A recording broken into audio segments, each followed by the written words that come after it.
10.000 prezervativ përdoren për 3 ditë në Olimpiada Dimërore Milano Cortina 2026. Një episod i pazakontë ka shoqëruar ditët e para të lojrave olimpike dimërore Milano Cortina 2026, ku rreth 10.000 prezervativ të shpërndar falas për atletët janë konsumuar brenda vetëm 3 ditësh, duke shënuar një ritëm rekord në fshatin olimpik, sipas mediave italiane.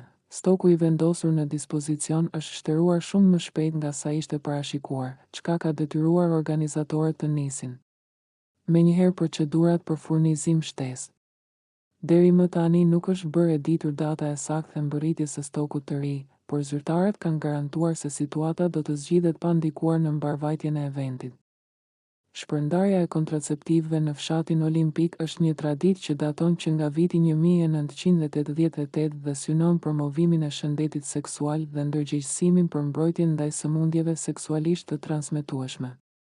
Prej asaj kohe, kjo praktikë është kthyer në pjesë standarde të organizimit të lojrave olimpike, si në edicionet verore ashtu edhe në ato dimërore. Fshati olimpik njihet për atmosferën e tij unike, ku mijëra sportistë nga vende të ndryshme jetojnë së bashku për disa javë.